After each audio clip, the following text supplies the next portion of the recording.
Hey guys, I'm so excited to introduce today's episode of the Spiritual Evolution Podcast. My name is Andrea, I'm your host, and I'm super honored to have had this amazing conversation with Toni Jones. She is an affirmation music artist, and she just does incredible work. She used to be a life coach, and that is how she got into affirmation music. So we get into a lot of that and a lot of different really important topics that need to be talked about. So without further ado, here is my conversation with Toni Jones. So hello, I'm so honored to be able to talk to you today. Yes, I'm Such a honored huge as fan. well. Yeah, I'm a really big fan of yours. Your music has Thank really you. just, it lifts me up. It really does. Affirmations are a really big thing for me. I have them written on my mirror. So Beautiful. but yeah, so I have some questions here for you. If that's okay, we can just get right into it with Yeah. you. Okay. So first, I am curious how your spiritual journey and awakening kind of began. What was the if there was an aha moment for you, or just the beginning of your journey in general? How the short Um, version. yeah, my spiritual awakening, wow, it's so many different times that it's happened. Yes. Of I've course, we had don't love multiple that. awakenings. I will have to say I guess it started with, years ago, but it started with curiosity, just wanting to understand life, understand who I was. I was just asking very deep questions Mhm. at a very young age. And so I've always had an insatiable curiosity for the unknown.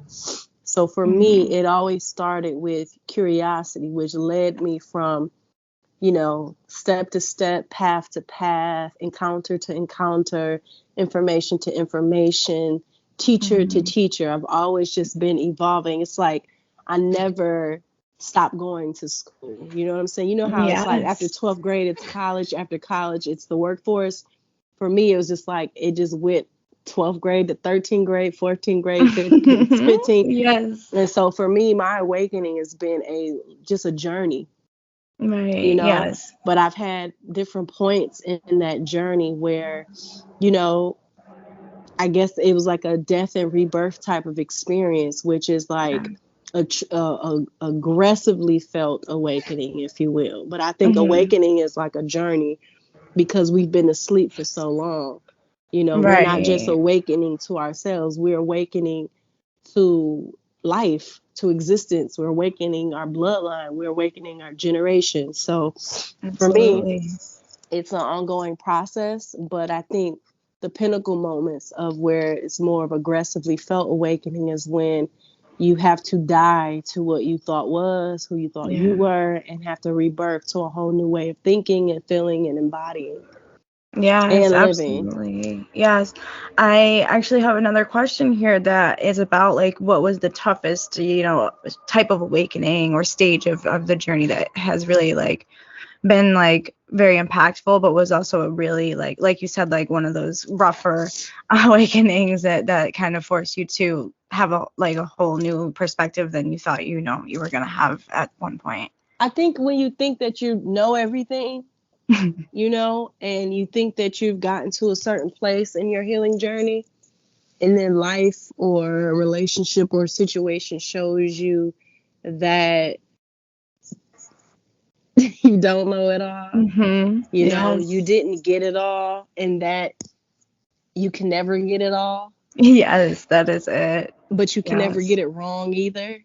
It's like you can Yeah. never get it wrong, you can never get it right. It just is.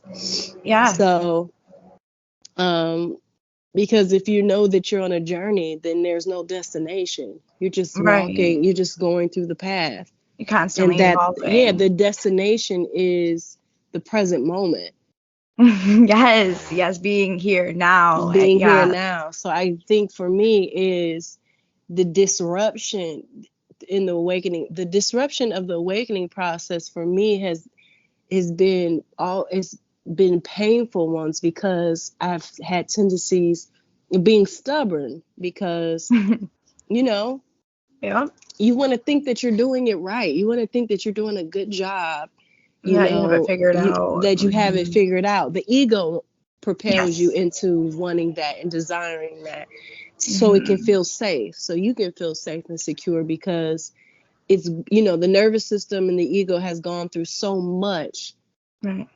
to not Death feel and safe. rebirth, and yes. Yes. So ultimately, it's about, for me, it's just been painful when I have to realize, like, I have to die again and Mm-hmm. rebirth again and release and create Yes. again, you And know?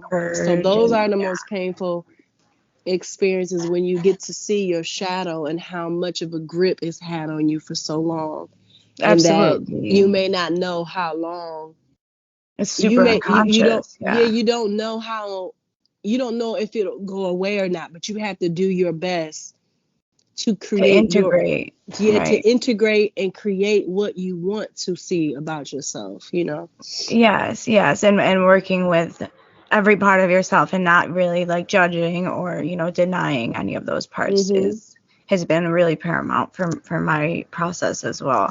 Mhm. Because yeah, when I was, a teenager, and I was so curious too, like my whole life, I always had questions, and no one ever had any answers for me because I was, raised Catholic, went to Catholic school, all of that. So wasn't supposed to ask all those questions, but I did. And since no one had any answers, I went into, substances and stuff like LSD and all that to find the answers. But I was so young that I wasn't ready for all of that. So it was very intense, and I'm still working through a lot of that stuff. But I think that everything happens in divine timing and as it's meant to. And I think we all are on our own journey, but collectively, like, we're all helping each other with our experiences by, exchanging information and our journeys Mhm. and stuff like that. Mhm. Mhm. So one I think I was really excited to ask you about was what your inspiration was for, like, the, affirmation music. Like, where was that? How did you come up with it?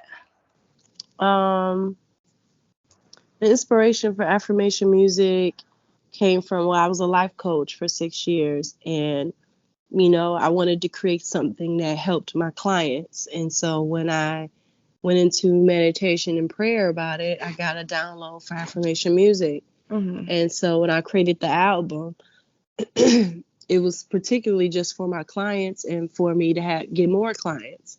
Mm-hmm. So I had no intentions of like becoming a musician. It was just more so I wanted to create a wellness tool that helped women believe more that they can integrate their well-being into their high active lives. And so Mm-hmm. that's essentially where it came from. But what led me there was, life coaching for 6 years and Wow, yeah. seeing how much the message was having and the message of what I was doing and how it was showing up Mm-hmm. was successful in promoting the message, but not where it translates to women embodying the message. It Mm-hmm. was just like they became a fan of what I was doing. They became a fan of my messaging, but they Right. didn't take it in to And where apply they're it. and apply it. Like, and I feel like I wanted something that really landed for women to where they like, man, I have to work with Toni, you know? Mm-hmm. And Mm-hmm. then I wanted to do something that I made money in my sleep. Like I wanted to see what, Mm-hmm. mental health through music could do for my Oh, clients, yes. and Yes. end up being a whole career that started for me that where I'm not even life coaching anymore. I mean, I am life coaching. I'm just doing it through music. Yeah, I was just gonna say that. Yes. And Mhm. music and sound healing is so big, like, in general, because it's, the vibrations and everything like that is so powerful. And when you add the affirmations to it, I think it just, like, kind of opens a whole new world for Mhm. integrating that into your daily practice. And, like, even just listening and meditating to one song can, like, change the whole course of your day, you Mhm. know. Especially waking up and listening to that kind of, inspirational and uplifting words. It's just, Mhm. it makes a difference. It really does. Mhm. Let's see what else we have here. Mhm. So how do you feel we can, as women, band together and, like, empower each other more, on like a more collective, like global level almost. Like, is there any kind of input you'd have on like a better way for us to kind of, work with each other instead of like competing like we've been conditioned to do? I think if I was to give my opinion, Mm-hmm.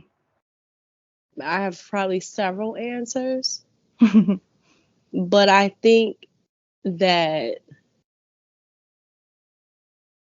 women who are in power, women who are in power have an interesting responsibility. Mm-hmm. And I think that this is completely my opinion. I'm not saying that this is universal fact or Bible for everybody, but Right, I I respect think that. women in Appreciate power it. have a unique responsibility to tap into the tastemakers and cultural influencers and impactors. They need to tap into those women and Mm-hmm. fuel them with as much resources, mentorship, access, finance, funding. Right. And I'm not just talking about I'm not talking about powerful women tapping into popular women. I'm talking about women who really have a finger on the climate and womanhood. Mm-hmm. Those women need to be supported. Right. Because these are the women that are going to be able to influence, impact, and heal and nurture and empower the masses of women. And I think Absolutely. once the powerful women connect with the women who are purpose driven and people driven, they can do their part and not be so honed in on profit, and popularity to get their message across. So I think that's a way for women to come together, by the women who are in power. Yes. Who have the heart for the people, not just power, greed, women. I'm talking about women who have power and resources and access and privilege. Use that to fuel and fund and advocate and grow the next generation of, female leadership. And I think the next era of female leadership will be in wellness, will be tech as well, and innovation and entrepreneurship. But because of everything that's going on in the human family, it has to go through the portal of well-being. So I think whoever those women are in the well-being space, we need the powerful women to say, okay, where do I write the check? What type of mentorship do you need? What type of resources, and you know what I'm saying? What type of community do you need to be supported? Because it's such a high demand for mental health and healing right now. So I think that's my opinion. I mean, I have other opinions, but the core of it, I think that's missing in the community of womanhood is the women that are in power, And I think what's missing with the women in power is the women who are on the ground doing the work, reaching the people where they're at, And I think we need to come together, like some type of summit, where the powerful and the purposeful come together to create for the people, Absolutely. That's so inspiring. Like, that sounds really awesome. And I really believe it's possible. It's just, it's a matter of just like, getting those connections and making those connections and reaching out and all of that. And getting over that like ego-based fear and stuff, stuff like that. Cause like that can definitely play a role, when it comes to reaching out to, like, even just like reaching out to you. I had like, no, like, like that part of me that was like, no, but like, I think that it's important to, not push your boundaries, not, you know what I mean? Like, not push your boundaries in a way that it's going to like affect you negatively, but pushing yourself to be, greater and more effective and cause more, change for the better, on a more impactful scale, even if you feel like imposter syndrome or whatever the case is, being able to work through it, like, and even do it with that feeling, because we all feel that way sometimes. So so I also wanted to ask you about what it's like what is, you know how there's like that niche culture in social media. Is there any like intake you have on how I to can't hear you. You can't hear me? Can you hear me now? I don't know what just happened. Can you hear me now?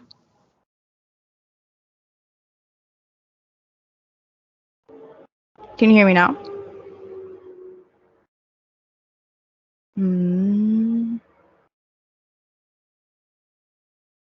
Can you hear me now or no?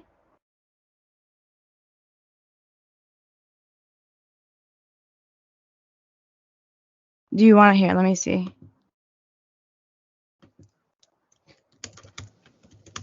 Hello? Can you hear me? Yeah, I can hear you. Oh, okay. I was gonna say we could load it, but okay. I was like, Okay. it's on. Do you get to keep the other recording now? Yeah, but if you can hear me now, it's not a big deal. I mean, Okay. as long as the audio is there, it's really not that big of a deal how we Okay. look. Okay. Okay, sorry about that.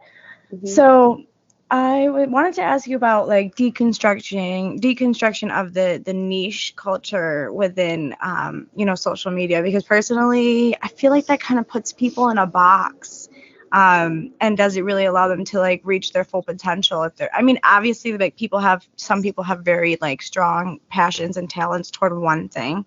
For me though, I have so many different interests and passions. So it's like I don't really fit into any one category. Like I'm an artist, I'm a Reiki master, I'm a medium, and I'm also like a coach of sorts. So like I have all these different, things that I enjoy doing. So, and I feel a lot of people feel like that. So what would you say about like the deconstruction of the niche culture within social media? And what do you mean by that? Like if you're like an influencer in makeup, you can't Right. do Yeah, like some tech people or feel like, yes, they can't do okay. two things on the same account. You have to make a new account and all that kind of stuff. That's an interesting thought. I never think about things like that because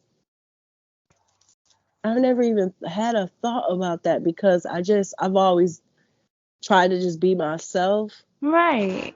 That's how And I feel. It takes away. being a human being is very complex. Mm-hmm. So Right. And trying people to fit change. in, so what I think about the so you're talking about, let's like the dismantling, deconstruction of that. Yeah. Well, Yeah. I think as we heal more, we become, how can you say, more complex actually, Right. because the More, more you yes. heal, the more you give yourself that self permission, or that personal permission Yeah. to embrace your multidimensional self. And when I say multidimensional, I'm Oh, meaning that yes. you have memory, so you know your past self. You're in the present Mm-hmm. moment, so you're aware of your present self.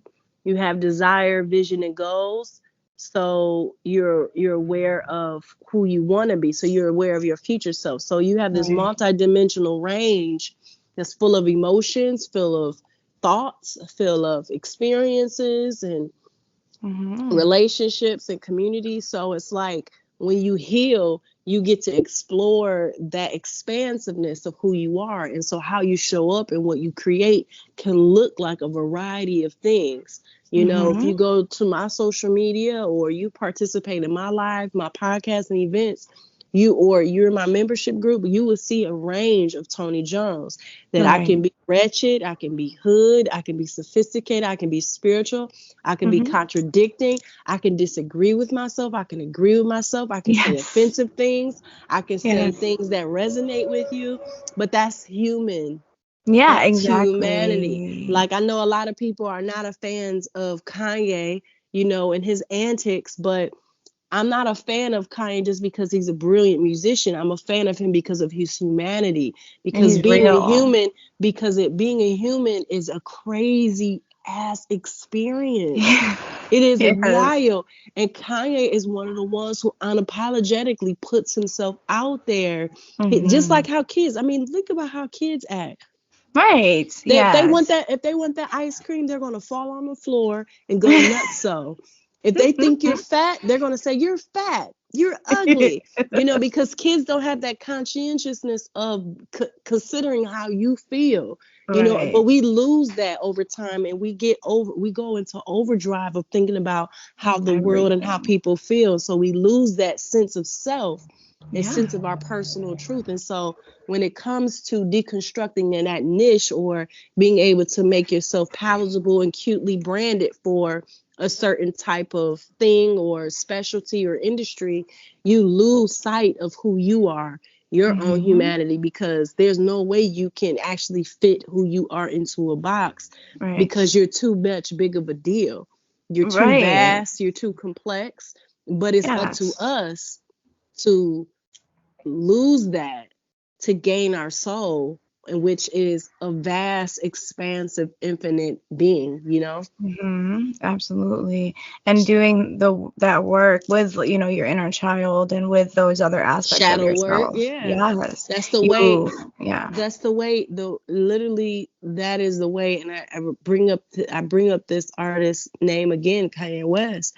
He's a perfect example of that. There is a level of madness that happens, but you find the sanity in the madness. You know what I'm saying? Because you embrace the shadows, you embrace the inner childhood work. You're aware of that. And once you're aware of that, and you're not trying to fix it. Yes. Yep. There's some of that stuff will come out, and you can be easily labeled crazy. You can easily be judged. But when you embrace yourself, when you accept yourself, it doesn't matter. And then that's what throws everybody off, because it's like, you don't care like we care. Why? And it's like, that's what real freedom looks like. It's being able to look.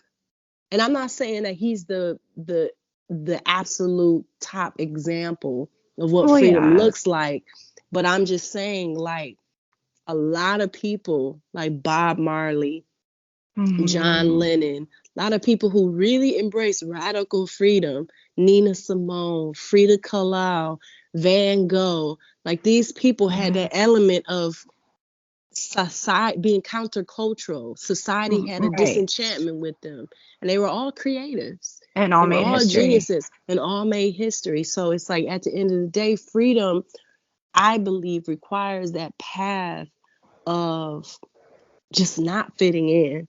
Yes. You're all over the place. So go ahead. I'm sorry. No, I was gonna say, I mean, and not giving a fuck at one point, like, obviously caring about yourself and all of, like, at the end of the day, but there's an aspect of, like, not giving a fuck what people have to say about what you have to say. And that's where I feel Kanye is a great example. And that's really not a bad thing. You're living your truth. And that's, when you're living your truth, your most authentic self, you're living in your highest self. Yeah. And the thing about it is that my 2020 truth may be different from my 2022 truth, because I'm always evolving. I'm changing. I'm embracing. I'm reflecting. So it's like, it's things that I may have said on social media 5 years ago. It's like, oh man, that's not, that's not me anymore. Like, that's not my truth anymore. So it's like, as Kanye, as a Van Gogh, as John Lennon, as different people say certain things, it's like, we take it too seriously. And it's like, that's their truth right now. But they may reflect on that and say, you know what? That's not actually my highest truth. That's why we shouldn't get so attached to our present truth. It's like, this is what my truth is now, but I'm open for it to evolve and expand in ways where I can learn and grow, Absolutely. No, that's why, like, I feel it's important for us to be willing and open to that, self evolution and self introspection, and, like, really being able to look at those and ask those questions and look at those aspects that most people, they aren't willing to take the time out to work with, because it's just like such a go life. And once you do get in one of those niches and you become famous or successful with that one thing, you kind of identify with it, and then you don't feel you need to do that other work because you feel you've success. In our conditioned mind, we feel we're successful within that if we have this many, followers or sponsors or whatever. So it's definitely like that's another thing I was looking forward to asking about is how you like what are some of the most important steps that you took to break free of the hustle matrix? You know what? I never loved it. Well, yes. I never felt like it was the go-to. I remember feeling like, man, this is it. This is how you win.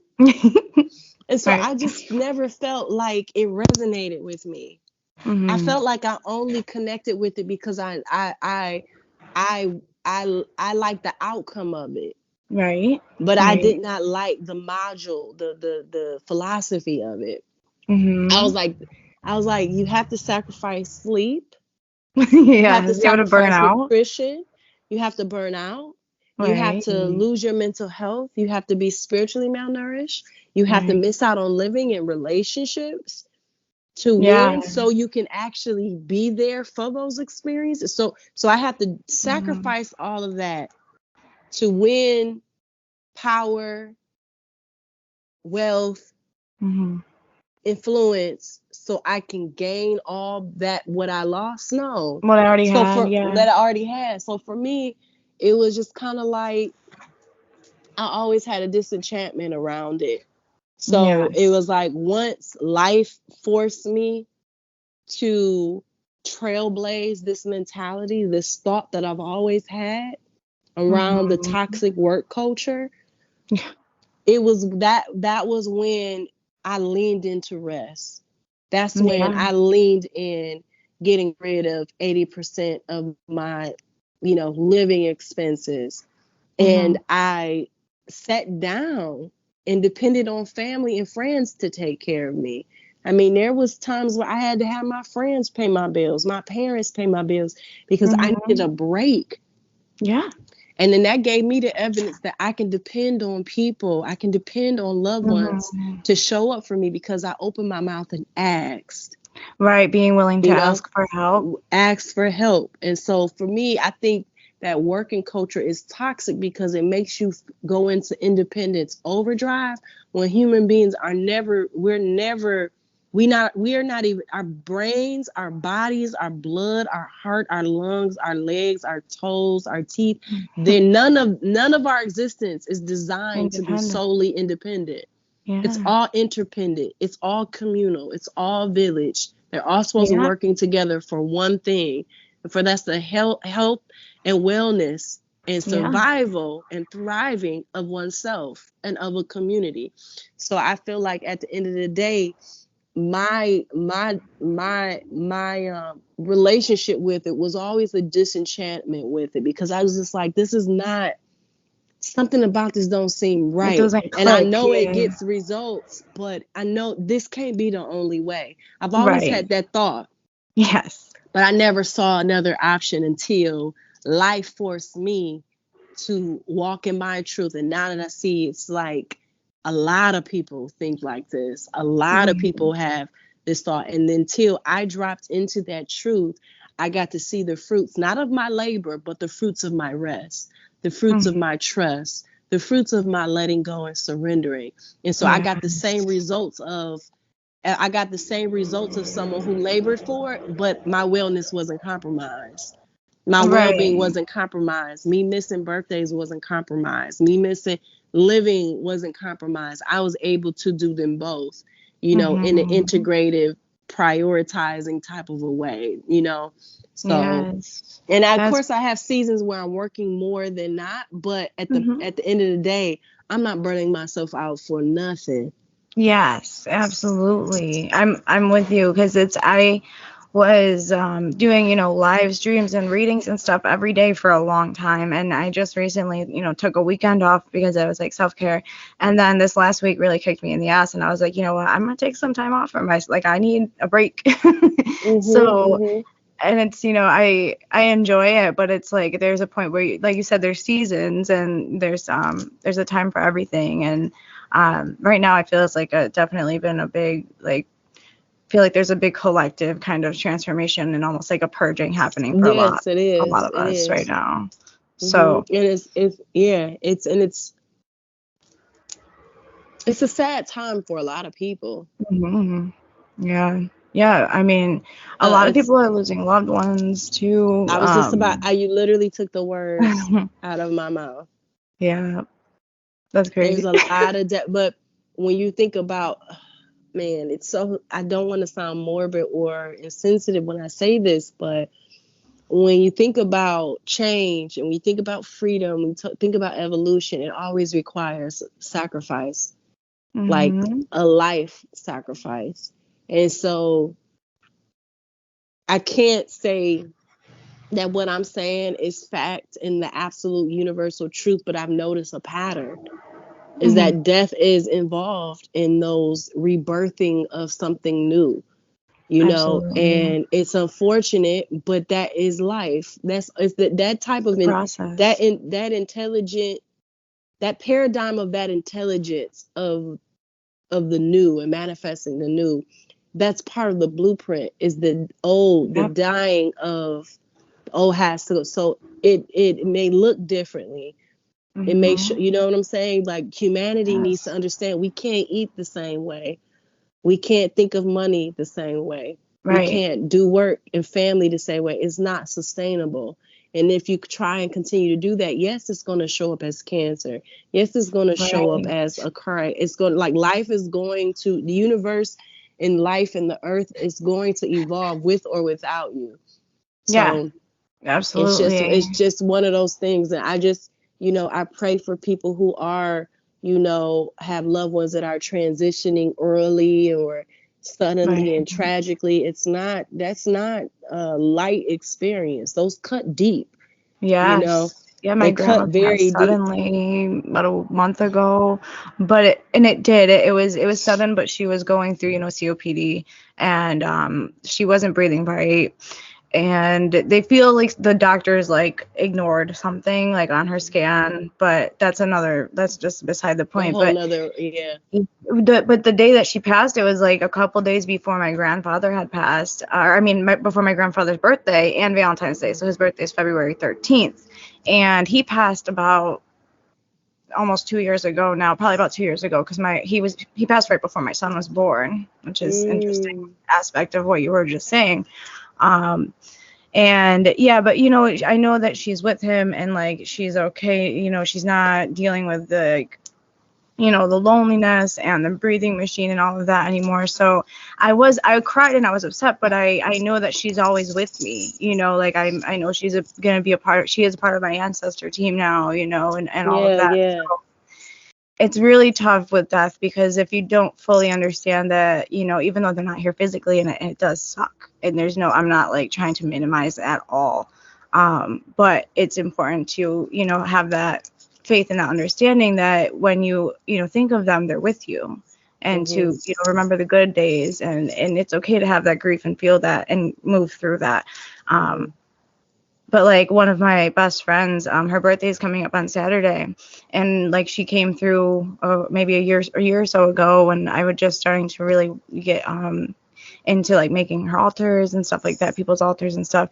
She was like, "Don't miss me, just love me." And then a few days later on a podcast I was listening to, they were talking about how when you lose a loved one, it's easier for them to come to you when you're in a place of like love and gratitude and remembering the good things, like a higher vibrational state, than like being sad and always just every time you think of them, it's like really like depressing. And I'm not saying not to feel those emotions, but it doesn't always have to be those emotions. You can also celebrate their life in a happy way too, and that'll make it easier for them to send you a sign or whatever.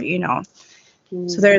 there's a lot about it that is it's a lot to deal with, and like you said, it's something that everyone has to process differently, I think. Hmm. So, Hmm. Hmm. Yeah, absolutely.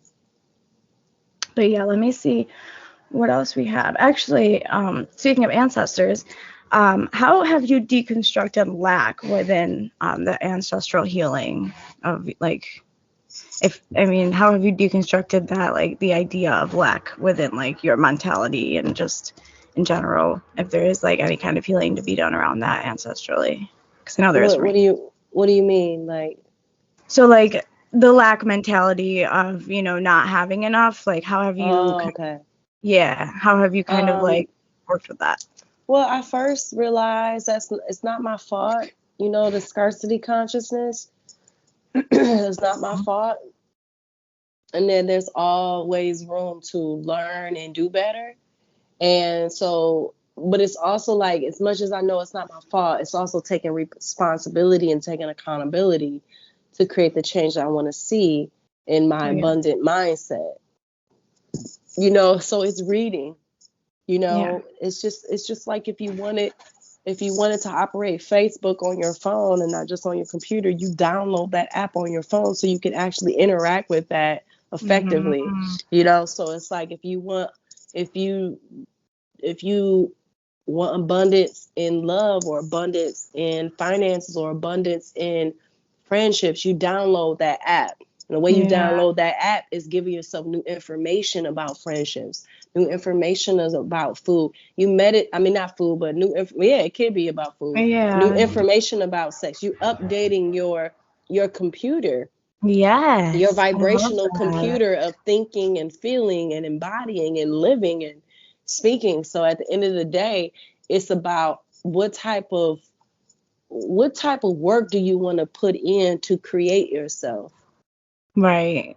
You Right. know what I'm saying? What Like, kind of so information? yeah, like Yes. what do you deserve? Do you deserve to just go on this healing 50-year journey of like, oh, I'm scarcity conscious, I have all these wounds around lack? Or do you want to speak what you truly deserve to feel about yourself and see and think about yourself when it comes to abundance?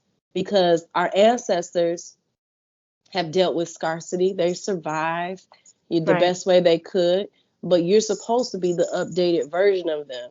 They're the Right. iPhone 5, and thank God for the iPhone 5, because then it wouldn't be an iPhone 6. You know what I'm saying? So Right. at the end of the day, you want to be Absolutely. grateful for their version of humanity, but you are the updated version. So we should not be continuing the old version, the old fashioned version of finances, money, sex, Yes. love, relationships, Education, all of it. communication. We should be an updated version, creating something new for the next generation so they can Right. update humanity in those ways. So that's when I think about the deconstruction, it's not just about the taking away, it's about the Hmm. updating or adding on the new information, the new thing that you want to see.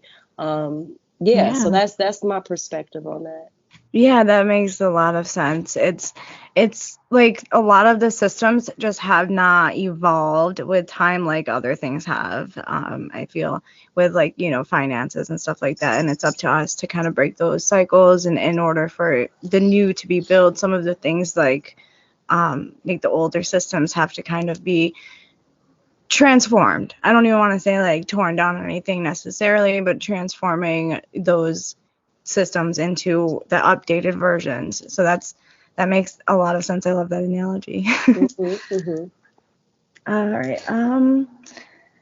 So let's see. How did you find the inspiration for Worth Ethic? That is like one of my favorite all-time songs. Yeah, worth ethic came from, like, again, deconstructing the hustle mentality, hustle culture out of Yeah. me. It was like once I realized that, specifically Black women, melanated women have been working and producing and laboring for pennies for a long time, especially here in America. Like, our Mhm. worth was defined by um, our productivity. And when I started to see, like, some years ago, Black Girl Magic hashtag going around, it was only associated with what we were doing, not who we were being. And so it was like you're sacrificing your hydration, you're sacrificing your well being, you're sacrificing your desires for intimacy and romance and healthy partnership for the sake of a Forbes article, or getting six Mhm. figures in 6 months, or being the top entrepreneur, or hustling hard, or being a boss bitch. And I was just Mhm. like, oh, women don't know their worth outside of doing. Yeah. And it just wasn't women. It's not just women. It was me. Mhm. He was like, oh, this is something that we've all been plagued and victim by, Right. and we've all opted into. And so for Right. me, I was like, what would Agreed it to look it. like for me to define my worth by my beingness while I'm Yeah. doing? Like, if I'm going to run my candle business and I'm going to email 4 hours a day or 8 hours a day, what does my being, my state of being look like? Are my Mhm. shoulders relaxed? Am I Mhm. intense? Am I rushing? Am I yelling? Do I feel stressed? Like, what's my internal world? Is my internal world being defined by my need for validation of my worth? Or is my Yeah. internal world behind me working being validated by my own self-worth?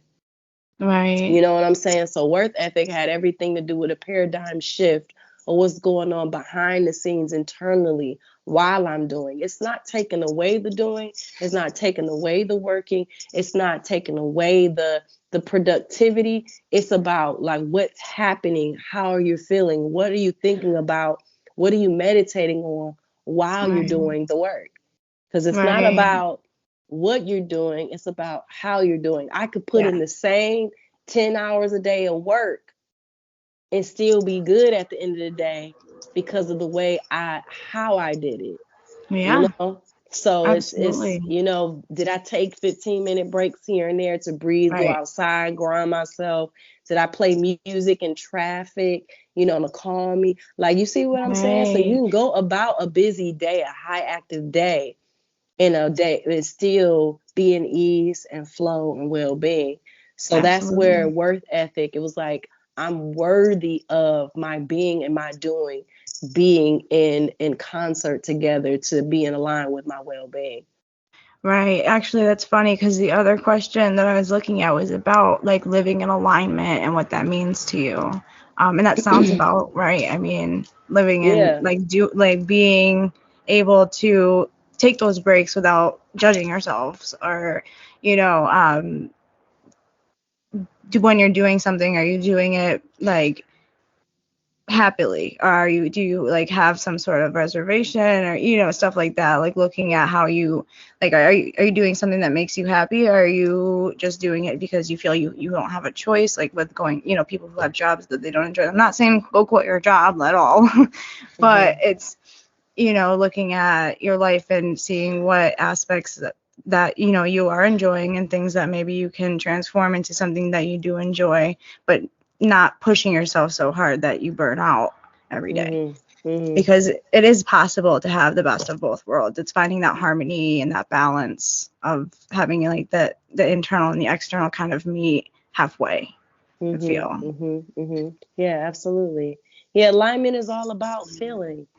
Mm-hmm. Feeling is the sacred frequency.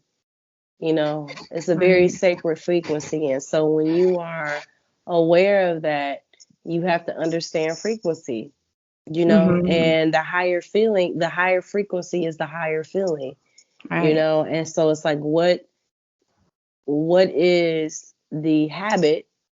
What are the intentions? What are the practices that support that higher vibration of being in alignment with yourself? And yourself, your natural state is love. Your Mm-hmm. natural state is peace. And so Purity. when you're Yeah. out of that, and it's not to be in denial of a situation. It's because being a human in spirit, again, it's a complex thing, because Mm-hmm. you can be a human and feel human emotions that are not on a high frequency. But if you're in grief, if you're in fear, if you're in doubt, or if you're in insecurity or whatever, it's Mm-hmm. like you can still ask yourself, like, how do I want to feel today? How do I Right. support me feeling this way? What are the actions to support and cultivate this feeling today? It's like it's about not rushing out of your truth of how you feel. It's about, how do I get closer to the desired feeling? you know. And So work that is, through whatever and I'm work feeling through right that. now. That's alignment, Yes. because you're in alignment with your true essence, which Your is the truth. intention to Right. be well. Right. Right. That's it. That's well said. Hmm. um, there was another one I just saw. Oh yes. What is the like? What have you found to be the most effective or favorite manifestation like tool, or like just ways that you like to manifest in general that you found very like effective? Um, you know what? Honestly, I have found, I would have to say that I haven't manifested anything in a long time that I really, really wanted super, super, super, super bad. Like I really like was attached to it. Right. I've Right. manifested things. I've in the past couple of years, I've manifested things and experiences and people that I knew that I desired and I wanted, but I wasn't attached to it. It was just like, this You has to knew it. happen. I was like, Yes. this has to happen. I know It's I need already this. happened. I want this. I don't know when. But yeah, the things that I've Right. have a real grip on, that It's hasn't been the harder. funnest to manifest. Yes. But I really enjoy manifesting things that I strongly desire, but I'm not strongly attached to, you That is know, the truth. which I don't know how to feel about it. It's kind of annoying to me because Mhm. I want the things that I'm really attached to as well. Right, right. But I have found it to be so much more it feels better, it feels good, it feels fun, it feels magical to manifest Yeah. something that you forgot about, that you Yeah. wanted to manifest. And it's just like, Girl. whoa, I know I asked for that 3 months ago, 4 months ago, but it seemed like it came so quick. Like, you Because it's know, I like, asked for that 4 years ago and it's here. And it's like, I didn't even try to get it. I just asked for it, right. you know? So, Yes. I've talked about this on my lives and stuff too before, like, because when I found out what Reiki was, I was like I was just getting sober and into recovery, and I wanted to do it. I wanted to go to a session, but I just never ended up doing it until like finally, I had my son and I got my Reiki master. But it was like I bought the book, and within a couple months, like I was gonna get it like an online class and everything because it was during COVID, and I met my Reiki master through a girl in my group. At like that, we were like doing groups on the phone at that point, and my counselor, who I was just talking to about all of this the day before, how like I'm trying to become a Reiki master, and she's like, you're not trying, you're doing. That changed my whole perspective, her saying mm-hmm. that. And then like the next day she asked in group how people meditate, and after me, another girl was like, I do Reiki. And so we connected, and I just knew, I just knew that someday I was going to learn Reiki and become a Reiki master. And like she introduced me to, her master, and my master now, she came over. And within a year, she had me attuned to like the level 3, and like all she wanted was like a painting. She didn't even really like want me to pay her. And so it really worked out. So like you said, like very magically and like Mm-hmm. almost like kind of just fell into my lap because I didn't have an attachment to like how. I just knew that it was going to be, and then it was. And I talk about how like when it's like, energy works, it has to come full circle. So if you're like kind of like, oh, I want this car, but you're like 3 weeks go by and you don't have it yet, and you're like, oh, where's that car? It's like you're pulling that energy back without it being manifested yet. And so Mm-hmm. like you have to really like set it and forget it, and it's not an easy thing to do. And Right. another thing I learned about desire is like the emotional scale that of like all of the different feelings. Desire is like right above fear, and it's like the first like good one, but it's still like right in the middle because you're telling the universe you don't have it by saying I want it. And so it's very that frequency, and it's that vibration, like that vibrational state of like knowing that it's already happened. You just don't know how or when, but it's happened in somewhere in the future. Yeah, yeah, yeah. And so I think that makes all of the sense. Mm-hmm. That's what you said. Absolutely. So let's see. I have a few more questions here. Um,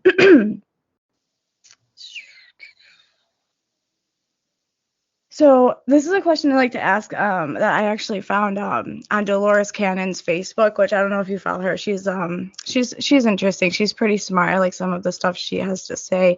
And it said, so if you had all, 8 billion or however many people there are on this planet, if you had all of their attention for like 1 or 2 minutes, what kind of concept would you teach or tell them? Or, what would you want to say to them if you had everybody's attention for a minute or two? One thing, Well, yeah, I mean a concept, whatever you would say. I will honestly probably say it's two things. If I had the human family's attention, I have to do two things. No, you're good. Absolutely. Okay. If I had the intention of the whole human family, I will first say, have all the fun you can have in life. Do whatever that brings the most fun, the most play, the most sensation of feeling alive you can. And lead each day with that. With that curiosity. How can I have fun today? How can I enjoy my life today? What will make me feel alive during the mundane? That would be number one. And number two, I would say everybody needs to love on melanated people, African American, if they're Black, everybody needs to use whatever privilege, whatever resource, whatever empathy that you have, invest, support, share, like. I don't like to say that the human family owes us, but I don't like to lean in that. But, historically, metaphysically, we play melanated people play a maternal and paternal parental role on a vibrational level to this human experience. 100%. And the way that we have been oppressed, not just systemically, but energetically. Oh, yes. And academically, like education-wise, just the knowledge, the lack of knowledge that we have about who we really are to this human experience, to make us think that it's based on skin color, which is not true at all.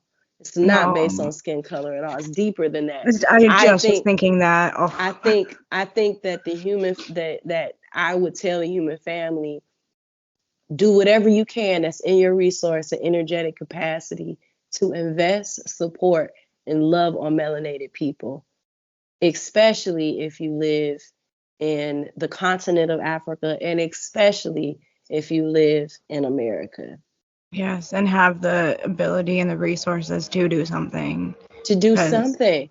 If it's sharing on Instagram, right? If it's sending somebody $5 to just have some tea on them, like whatever the case may be. If it's saying, I see you, I hear you. If it's just backing down from an argument about racial issue, whatever the case may, I want the human family to hold space, because no one could fathom what we are going through, what we have been through. And I have raised my consciousness past my racial consciousness. I've expanded it to universal consciousness and love consciousness, but I'm still very aware of what's going on with my people. You see what I'm saying? And what has been happening and what is happening.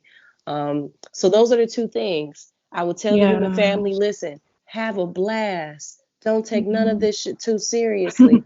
And secondly, your brothers and sisters who are melanated, of African descent, Black people, American, support them, love on them. You guys deserve it. We need it, we deserve it, and we want it. And so we need each other. And so I think whatever's healthy for our people is healthy for the human family. So we need the love of everyone as much as possible, because we're dealing with a lot. I mean, everybody is.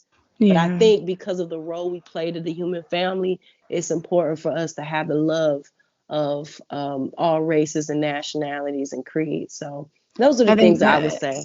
yes, and that's beautiful and very well said. I think that that would affect so much change if that was to happen.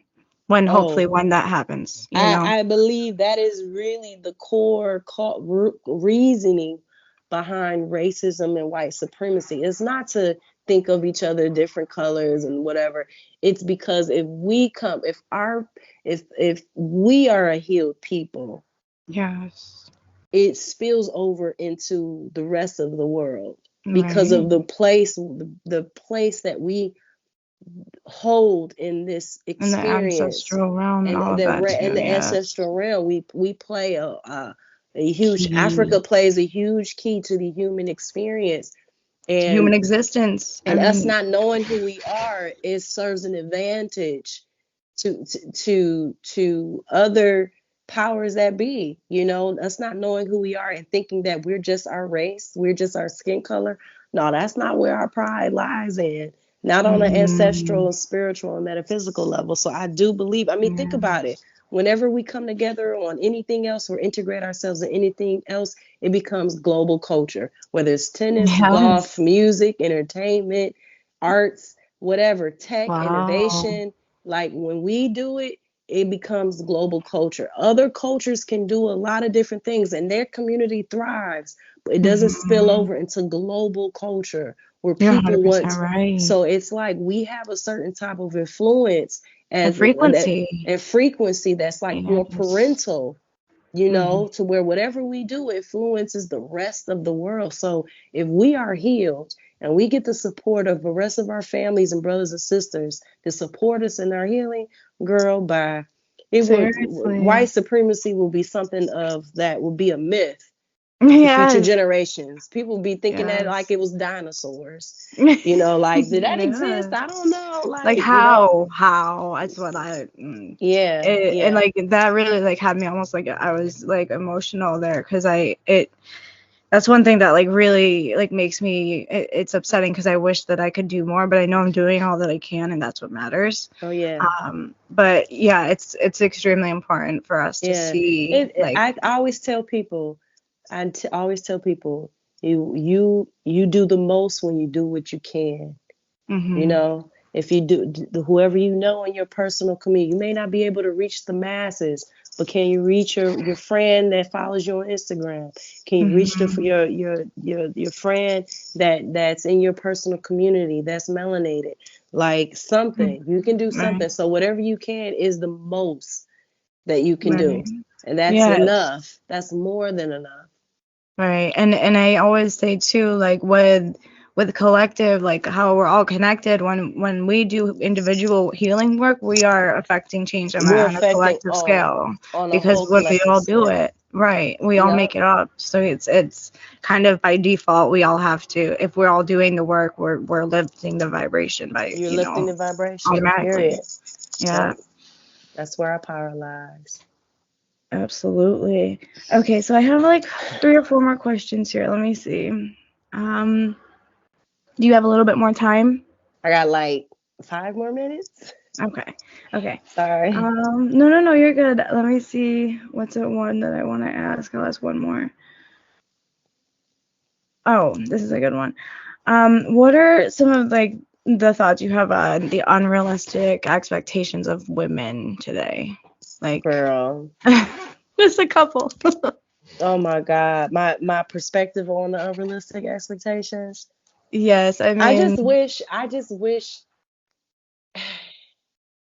I was just explaining to my manager the other day, like it's baffling how women are expected, or how normalized it is to expect women to muscle through while they're on their cycle.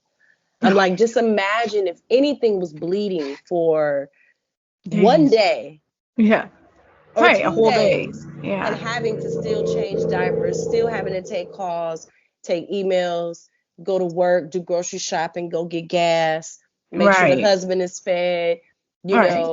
be on social Yes. media, whatever the case may be. The way that we are had the way that even women, society, men have normalized women to just muscle through while they're bleeding. Right. It's it's just it's baffling to me. How did we Right. get away with this? I feel like Because that about a lot of things. and it's like even though you take medicine so you don't cramp or you don't fit what Right. it's like at the end of the day, the womb is still going through a very stressful process. So Uh-huh. on top of that, you take the medicine to numb it, but then you continue to go about every day as though it's a normal day.